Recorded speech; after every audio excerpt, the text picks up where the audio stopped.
A vote in Polish, my native language, is a scintillating word, głos.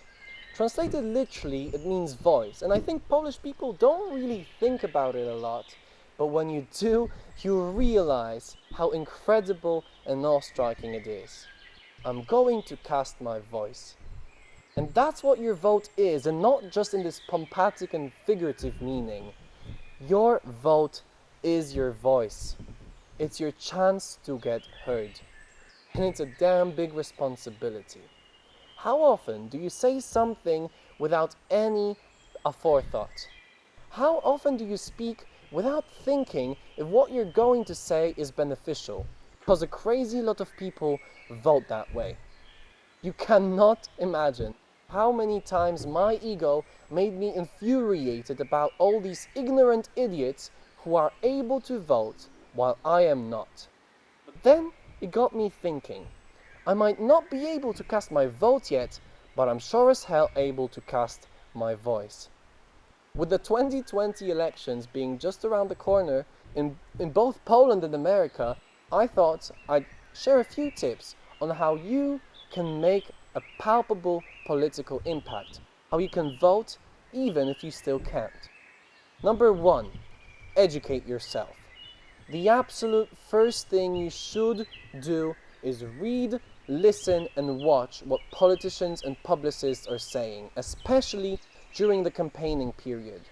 The least you can do and ought to do is read all the political programs of the candidates. Please don't just assume you support someone. Get acquainted with all candidates and do it profoundly. Write down the pros and the cons of each one and decide which postulates you agree with and which ones you don't. And ideally, read up on these postulates as well. You might not understand some, and you might not be right initially about agreeing or disagreeing with them. The more you read, the more you watch, the more you educate yourself, the more of an expert you'll become. And people listen to experts. Once you have all the knowledge, you'll easily create arguments for and against certain candidates or certain programs, and that is crucial. Not only do you actually know who you support, but you can also prove why and convince other people to do the same. Number 2, spread awareness. I'm talking to teenagers now. The Generation Z, the most awesome generation that is there. The cool kids. You have no idea how many people care about your opinion, how many people value your stance. And needless to say, you should use it to a good cause. A lot of us, including myself, are just on the verge of voting, and that means that we have a good amount of friends that can already vote. Some maybe don't plan on doing that at all. Some maybe don't plan on reading any programs before. Some maybe are going to vote for the worst or funniest candidate as a prank. Use your influence and the knowledge you possessed at point number 1 to spread awareness about how important voting is. Be kind and open and don't assault people who disagree with you.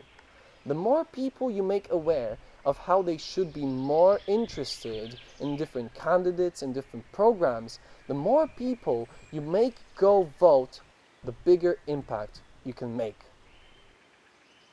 You can also start a movement in your school, and that's exactly what happened in mine. We created mock debates in which we pretended to be different candidates and presented each program. After that, pupils could go vote for their favorites. And this might not have a huge impact right now, but it teaches young people that voting is important. And who knows, maybe you might have contributed to the future voting attendance. Number 3, convince the unconvinced. This is probably the closest you can get to voting directly. Convincing other people to vote for the candidate that you support. There is a crazy amount of people that don't give voting too much thought. Thousands of people vote for candidates whose programs they don't actually know much about. Not to mention that millions don't vote or have no idea who to vote for. These are the people you can prove the value of your candidate to. Don't be pushy and don't be salesy. Use logical arguments and be benevolent and open-minded. Answer their questions. Be as objective as you can and don't manipulate them into doing something you know they'll regret in the future. Present the program of your favorite candidate and show why you think it's convincing. Illustrate how it will change your country for the better. This doesn't have to be a conversion mission too. Since you know a lot about the upcoming campaign, you can simply casually talk with people about the different candidates and different programs. Your expertise might very well convince someone to change their opinion and change their mind. Please though, never let politics ruin your friendships. Never dismiss how awesome the people you love are, even if you completely disagree with them on a political basis.